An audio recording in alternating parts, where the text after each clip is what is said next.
2 নম্বর দফা ছিল অত্তাকুহু। নূহ নবীর ওয়াজ, আমি আমার ওয়াজ করতেছি না, কার ওয়াজ? কথা কয় না বারে, কার ওয়াজ? এটা কিন্তু নূহ নবীর ওয়াজ। নূহ নবী কিভাবে জনসভায় বক্তৃতা দিচ্ছিল, সেই জনসভার বক্তৃতাগুলো আল্লাহ কোরআন শরীফে আয়াত বানাতেছে।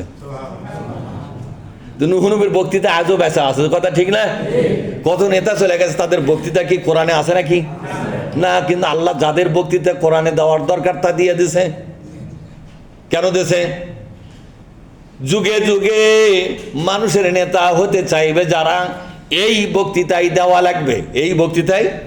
প্রথম কথা হলো জীবনের সকল বিভাগে, সকল স্তরে, জীবনের সকল মোড়ে মোড়ে আইন মানবো আমরা কার? আর জোরে বলুন। তাহলে বলেন তো, নূহ নবীর ওয়াজ হলো 2 নম্বর দফা। প্রথম দফাটা কি বলেছিলাম মনে আছে? প্রথম দফা হলো জীবনের সব ব্যাপারে আইন মানব কার? ব্যক্তিগত জীবনের যত কাজ, সব কাজ আইন মানব কার? পারিবারিক জীবনের যত কাজ, এই পারিবারিক মহলে আইন মানব কার? সামাজিক জীবন আইন মানব কার? এবার বলেন তো, রাজনৈতিক জীবন, রাষ্ট্রীয় জীবন আইন মেনে চলব কার? আমরা কিন্তু বাংলাদেশের মুসলমান ব্যক্তিগত জীবনে কিন্তু আল্লাহর আইন ঠিকই মেনে চলি কি চলে না? কম বেশি যাই হোক, আমরা কিন্তু আইন মেনে চলি। পারিবারিক জীবনেও মোটামুটি আমরা আইন মেনে চলি। সামাজিক জীবনে, রাজনৈতিক জীবনে আল্লাহর আইনকে আমরা বাতিল করে দিয়ে মানুষের তৈরি করা আইনের পিছনে দৌড়াচ্ছি, ঠিক না ভাই? ঠিক। তাহলে অর্ধেকটা আল্লাহর, অর্ধেকটা সেন্টুমিয়ার, ঠিক না? সেন্টুমিয়ার জন্য আমার জীবনের অর্ধেক, আর আল্লাহর জন্য অর্ধেক। কিয়ামতের ময়দানে তোর সেন্টুমিয়ার যদি বানানে কোনো জান্নাত থাকে, সেটি যাস। আল্লাহর তৈরি করা জান্নাতে যাবার গেলে তোর জীবনের একটা অংশ সেন্টুমিয়ার দেওয়া।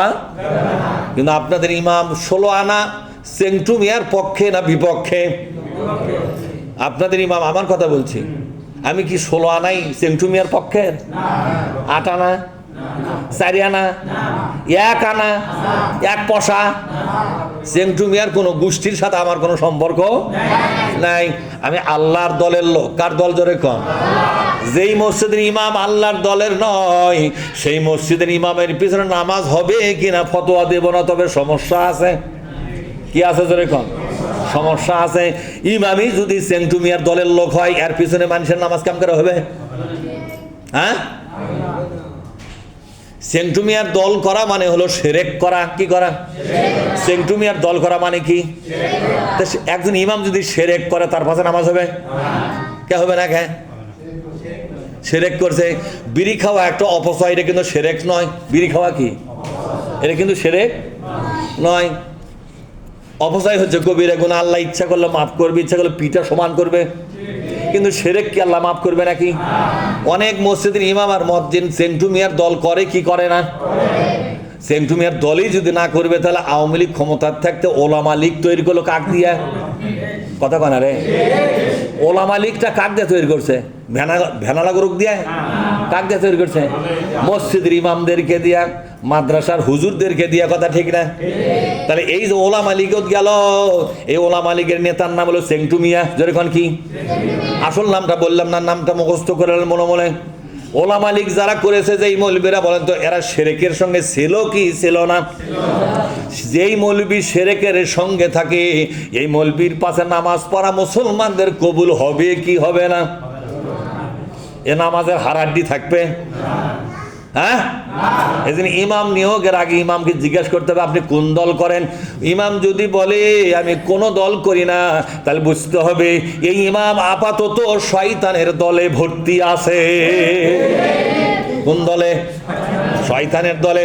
তাহলে তো দল একটা করাই লাগবে। তারপরে বলছে আমি তো কোনো দল করি না, অমুক দলে কেন সমর্থন করি। তাহলে ইমাম খবর লেছে সভাপতি সেক্রেটারি অমুক দল করে, এটি ওই দলের নাম করলে আমার চাকরিটা হবে। চাকরি তোমার ঠিকই হবে, আর সভাপতি সেক্রেটারি ওরাও মন সন্তুষ্ট থাকবে। সেন্টুরে ও সেন্টুমিয়ার দলের মৌলবীরে, বাদ বাকি লোকের নামাজের 12টা বাজবে। কি বাজবে এখন? তার কারণ শিরককারী লোকের পিছনে নামাজ হওয়া কঠিন আছে না সহজ? কঠিন আছে। খারাপ লাগতেছে? হ্যাঁ।